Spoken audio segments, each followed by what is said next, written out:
जय जय विठ्ठल जय हरि विठ्ठल जय जय विठ्ठल जय हरि विठ्ठल जय जय विठ्ठल जय हरि विठ्ठल जय जय विठ्ठल जय हरि विठ्ठल जय राधा कृष्ण हरे राम भावानंद हरे राम राधा कृष्ण हरे राम भावानंद हरे राम राधा भावानंद हरे राम राधा कृष्ण हरे राम भावानंद हरे राम राधा कृष्ण हरे राम भावानंद हरे राम राधा कृष्ण हरे राम हरे राम राधा कृष्ण हरे राम हरे राम राम राम हरे हरे कृष्ण हरे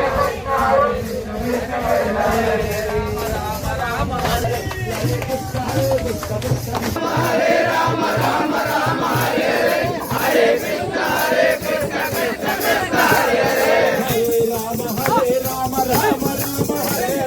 हरे कृष्ण कृष्ण कृष्ण हरे हरे हरे राम राम राम हरे हरे कृष्ण हरे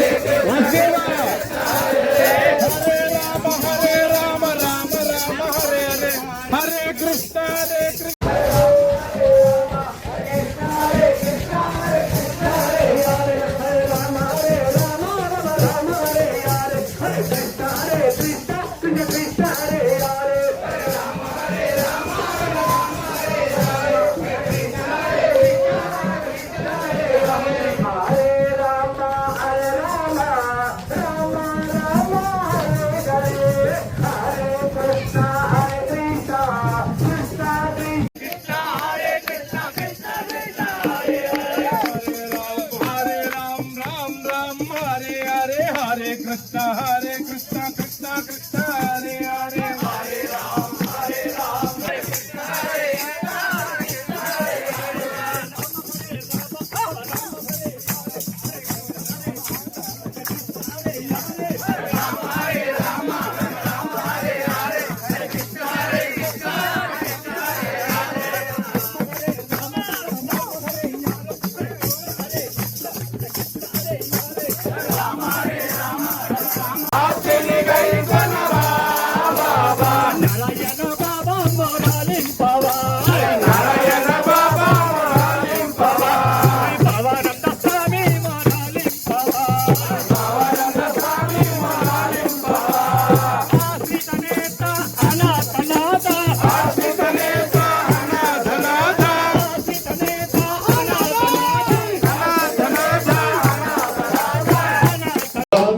భావానంద యతీంద్రం మనసి భజే తంద్రం కరుణా సాంద్రం ఈ క్షణ మాత్ర నివారిత సంస్కృత సోభోగం మహిమామోగం దావానల తమ సంస్కృతి దుస్థితి వారణ వాగముతాసారం జీవోతారకు తే శ్రీకృత విష్ణవతారం యువదాతారం భావానంద యతీంద్రం మనసి భజే తంద్రం జయ జయ గురుదేవా जय गुरुदेवा स्वामी जय जय गुरुदेवा गोपय गुरुदेवा ओम जय गुरुदेवा स्वामी जय जय गुरुदेवा ओम स्वामी जय जय गुरुदेवा ओम जय गुरुदेवा स्वामी जय जय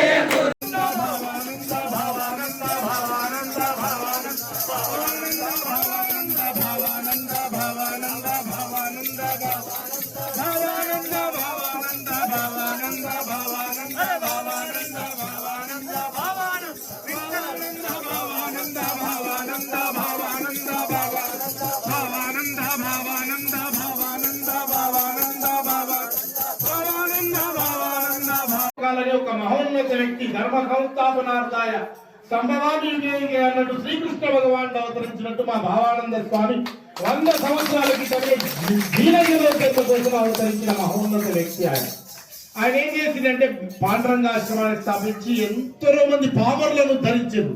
మీరు చేయాల్సింది ఏమీ లేదు, 1,00,000 రూపాయలు ఖర్చు పెట్టొద్దు, 1 కోటి రూపాయలు ఖర్చు పెట్టొద్దు, నోరారా నామం చేయండి, తనివి తీరా భగవన్ నామాన్ని ఉచ్చరించండి, అంతా వాడే చూసుకుంటాడు. అనన్యా చింతయంతో మా ఏ జనా పర్యుపాస్తే తేషాం నిత్యాభియుక్తానాం యోగక్షేమం వహామ్యం అన్నాడు. యోగక్షేమాలన్నీ కూడా భగవంతుడి మీద భారం పెట్టి హరే రామ నామాన్ని చేస్తే కలియుగంలో మనం ఖచ్చితంగా ఆ భగవంతుడే ఉద్ధరించి ఈ సంసార సముద్రం నుండి మనను బయటకు పంపించి మనను ఉద్ధరించి చనిపోతుంటే, ఇప్పుడు కరోనా వచ్చి పుట్ట ఎట్లా చనిపోయారు, అప్పుడు ప్లేగ్ వ్యాధి భయంకరంగా చనిపోతుంటే స్వామివారు గుడిసెలు వేయించి గుడిసెలలో ఊరవతలు ఉంచి ఆ గుడిసెల చుట్టూ పహారా భజన చేసుకుంటూ వీళ్ళందరినీ నామంతో కాపాడినారు. అట్లా నామం యొక్క పవర్ ను జనాలకు తెలియజేసిండు ఆయన.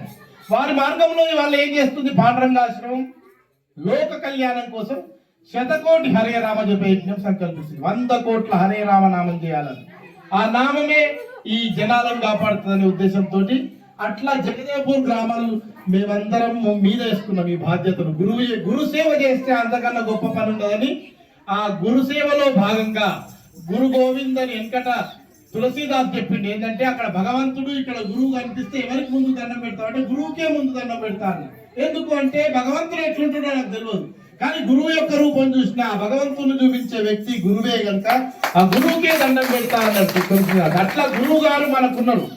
వారి మార్గంలో 100 కోట్ల హరే రామ నామ జపం జరిగింది. ఊరూరికి ఇట్లే పోయినాం. భగవత్ సేవా సమాజం అనేది శాఖ స్థాపించుకున్నాం. ఆ శాఖల్లో భాగంగా వాళ్ళు వచ్చిన మన మిత్రులు అందరు ఉన్నారు. మా మిడిదొడ్డి వాళ్ళు ఉన్నారు, మా మల్పల్లి వాళ్ళు ఉన్నారు, మా చింతమడక వాళ్ళు ఉన్నారు, మా హసన్ మీనాపూర్ ఉన్నారు, రేపు సోమవారం స్టార్ట్ చేయబోయే మా దమ్మచెరువు వాళ్ళు ఉన్నారు, ఇంకా మా దుబ్బోక వాళ్ళు ఉన్నారు. ఇట్లా చెప్పుకుంటూ పోతే 90 గ్రామాలు ఇంకా అర్ధగంట టైం పడుతుంది. ఈ గ్రామాలలో ఏకాదశి నగర సంకీర్తన స్టార్ట్ చేస్తాం. 16 నామాలతో కూడిన 32 అక్షరాల మహామంత్రం ఇది. ఈ మంత్రం యొక్క పవర్ అంతా ఇంత కాదు, AK-47 కన్నా ఎక్కువ పని చేస్తుంది. కాకపోతే దీన్ని పట్టుకోగలగాలి. ఈ నామాన్ని పట్టుకుంటే ఏమైతుంది అంటే భగవంతుడు మనం పట్టుకుంటాడు. దయ్యం పట్టుకున్నట్టు పట్టుకుంటాడు. దయ్యం పట్టుకుంటే ఇడిచిపెట్టదు, అంత ఆశామాసి కాదు. దయ్యం పట్టుకుంటే ఎంత బాధ పెడుతుందో భగవంతుడు పట్టుకుంటే అంత సంతోషం పెడతాడు. మనకి ఏం కావాలో వాడే చూసుకుంటాడు. భగవంతుడు మన చెరకు మన గుండె గుడిలోకి రావాలంటే మనం చేయాల్సింది నాలుక మీద నామం నానాలి. నిరంతరం చేసుకోవచ్చు ఈ నామం. హరే రామ రామ రామ హరే హరే కృష్ణ కృష్ణ కృష్ణ హరే. దీనికి ఖర్చు పెట్టేది ఉందా? దీనికి ఆయాసపడేది ఉందా? బాధపడేది ఉందా? మన పనులన్నీ డిస్టర్బ్ చేసుకోవన్నా ఏం అవసరం లేదు. సర్వదా సర్వవృత్తులతో నామాన్ని జపించండి అని మా విశ్వనాథ గురుదేవుడు చెప్పింది. నామం ఎప్పటికీ నాలుక మీద అంటుంటే మనకు కావలసిన పనులు సునాయాసంగా జరిగిపోతాయి. ఎక్కడో మనకు జరిగిపెట్టే పని మన ముందరికే వస్తుంది. మన మనసులో అనుకున్న పని ముందర జరిగిపోతుంది. మనకేం కావాలో భగవంతుడు మన ముందరనే తెచ్చి పెడతాడు. ఎప్పుడు ఏకాగ్ర చిత్తంతో నామం చేయాలి. ఏకాగ్ర చిత్తం ఎట్లా వస్తుంది? నాకు నా చిత్తం శివుని మీద భక్తి చెప్పుల మీద అన్నట్టు ఉంది పరిస్థితి. ఏకాగ్రం ఎక్కడి నుంచి వస్తుంది? ఏకాగ్రం అవసరం లేదు. ఫస్ట్ నామం అంటూనే ఉంటే దాని పదాలు చేసుకుంటూనే పోతుంటే మార్గం సుగమం అవుతుంది.